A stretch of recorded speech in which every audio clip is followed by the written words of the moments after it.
안녕하세요. 꿈꾸는 주린이 아줌마의 좌충우돌 실전 주식 투자 영상입니다. 오늘은 국내 주식시장 나름 반등해서 올 주린이들 한숨 놓았던 하루죠. 그래서 폭락장이면 풀썰이 많은데 상승장이라 안심하고 국내 주식시장 썰은 패스하고 심도 있는 테슬라 썰을 풀어보겠습니다. 어제 테슬라가 드디어 사상 최대 고점인 1000달러를 뚫었죠. 시총 1조 달러 클럽에 5번째 등극했다고 하네요. 참 사람이 관심 분야를 공부하게 되면 정말 성장을 하게 되나 봅니다. 저녁 3프로TV 백프리핑 라이브에서 전기차 배터리 2차 전지 전문가 교수님이 나와서 장시간 설명하는 영상을 넋놓고 듣고 있다가 지금 내가 뭐하고 있나, 저리 들어 또 어려운, 정말 방구석 아줌마 주린이가 듣기엔 어려운 내용들을 나도 모르게 푹 빠져서 열심히 듣고 있더라고요. 이해해서 들었던 건 아니고 이해는 안 가는데 듣는 게 재미있다? 아니, 이런 신기한 현상이. 주식 투자 공부를 하다 보니 전기차 배터리가 어쩌고 전고체 2차 전지가 어쩌고 하는 어려운 단어들을 무지 관심 있게 듣고 있는 내 자신이 또 기특해지네요. 테슬라 얘기하다 갑자기 전기차 배터리 얘기는 왜 하냐?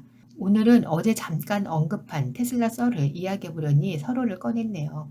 어제부터 테슬라, 천슬라 등극이라고 여기저기 뉴스도 나오고 주식 카페에서도 테슬라 이야기가 줄을 이루는데, 이런 현상을 보면서 참 주식시장이 얼마 전까지만 해도 외면받던 주식이고, 제가 테슬라 분석 영상을 올렸던 9월 9일쯤까지만 해도 우리나라 서학 개미들의 미국 주식 매도 상위 기업이 바로 테슬라였거든요.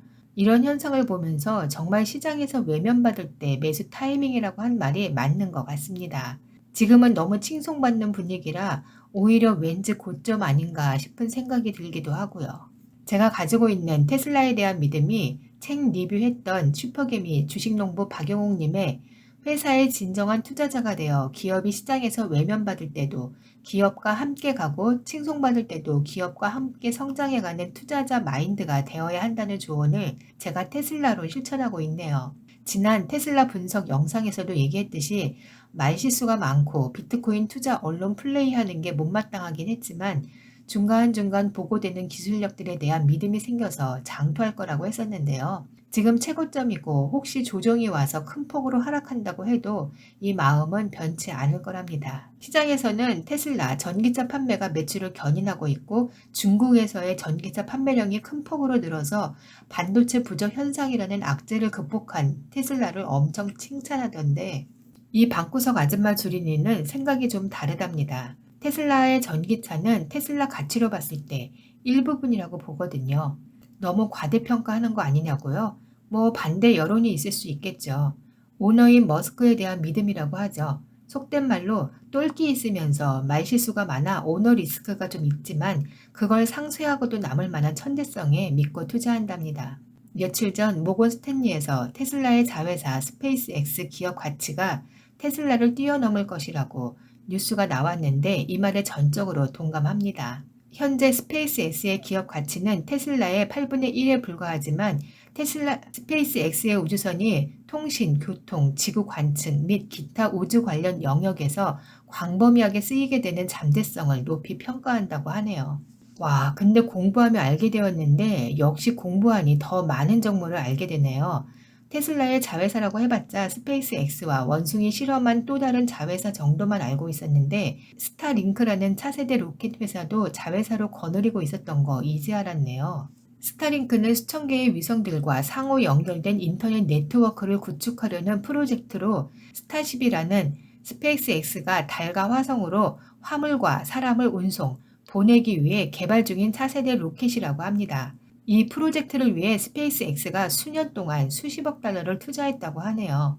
9월 9일 테슬라 분석 영상에서 믿거나 말거나 하며 머스크가 인류를 화성으로 옮길 생각을 하고 있다고 한 말이 자세히 알고 한 말은 아니고 누가 지나가는 말로 얘기해서 듣고 기억나서 한 말인데, 그 말이 그냥 나온 풍문이 아니었네요. 다 근거가 있었던 거네요. 일론 머스크가 설립한 또 다른 회사 오픈 AI, 지난해 선보인 AI GPT-3는 현존하는 가장 뛰어난 초거대 AI 모델로 인간처럼 자연스러운 대화가 가능하고 에세이 소설도 창작할 수 있을 만한 수준이라고 합니다. 알면 할수록 파고들 게 많은 것 같은데 테슬라는 짬짬이 계속 공부해서 파보고 영상 올리도록 하겠습니다. 암튼 추가적인 테슬라에 대한 저의 생각은 어제 잠깐 언급했던 테슬라는 더 이상 전기차 회사가 아니다. 인공지능 회사다. AI 데이에서도 보여줬지만 전문가들이 대체적으로 회의적 시선으로 바라봤죠. 정말 AI를 성공시켰다면 머스크가 데리고 나온 로봇이 진짜 AI 로봇이었어야지 사람이 로봇처럼 변장하고 나와서 로봇처럼 어설프게 춤추고 들어간 거네 하며 엄청 실망하던데요. 머스크가 그때 나와서 우리 이만한 기술력 완성했다 발표했지만 아직까지 표면적으로 실현된 실체가 없어서 전문가들은 의심을 품고 있는 게 현실인데 그게 결코 말만이 아니라는 거. 그동안의 테슬라 전기차, 우주 산업의 성공 기술력을 보고 믿고 있으렵니다. 후에 있을 AI 데이를 통해 또 한 단계 업그레이드된 깜짝 발표가 있을 거라 기대해 봅니다. 또 어제 제가 테슬라는 더 이상 전기차 회사가 아니다. 클라우드 회사다 라고 큰소리 쳤는데요. 이건 다른 전문가들 통해 조금이라도 들어본 적 없는 단지 저만의 생각입니다. 참 그전에 짚고 넘어갈 부분이 아무리 전기차 자율주행 시스템이 상용화된다고 해도 전 100% 자율주행은 힘들 거라 봅니다. 기술력은 아마도 99% 완성될 거라 믿긴 하지만 그 1% 때문에 실현되기는 어렵다고 보거든요. 정말 누구도 인간이라면 누구도 예측할 수 없는 변수에 인간이 만들어낸 기술력으로 완벽히 커버할 수 없다 보는 거죠. 그 완벽하지 않은 1%의 실수로 발생되는 사고를 과연 자율주행차 시스템의 책임을 전가할지, 자율주행하고 있는 외형의 차에 전가할지, 그 차에 타고 있는 단지 앉아만 있었고 운전대를 잡지 않은 운전자에게 책임을 전가시킬지, 자동차 보험을 들은 운전자, 자율주행 시스템을 개발한 소프트웨어 개발사, 외형의 자동차 회사, 보험회사가 서로 책임을 지지 않으려고 아주 오랫동안 이 정책, 법률을 두고 분쟁이 생길 거고 결과로 매듭지어지지 못하고 지지부진하다 100% 자율주행이 아닌 지금의 반자율주행보다는 좀 더 자율주행에 치우쳐진 정도로 타협되지 않을까 싶어집니다. 100% 자율주행 전기차보다 UAM이라는 도심 항공 모빌리티라고 하는데 하늘을 나는 자동차라고 하죠. 이 기술도 지금 열심히 개발되고 있고 전문가도 이 UAM이 더 빨리 상용화될 수 있다고 유튜브에서 들었던 것 같아요.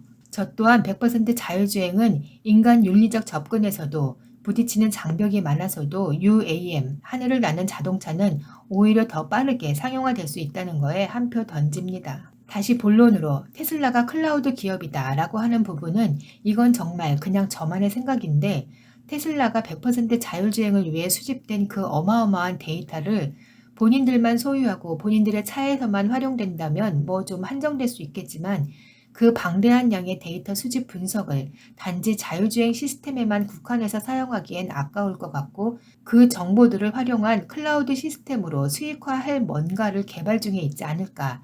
이건 전적으로 저만의 생각입니다. 테슬라 관련 썰을 풀자면 할 말 더 많은데 또 길어졌으니 오늘은 여기까지만 하고요. 저처럼 테슬라, 일론 머스크에 관심 많은 주주님들을 위해 또 공부해서 추가 영상 만들어 보겠습니다.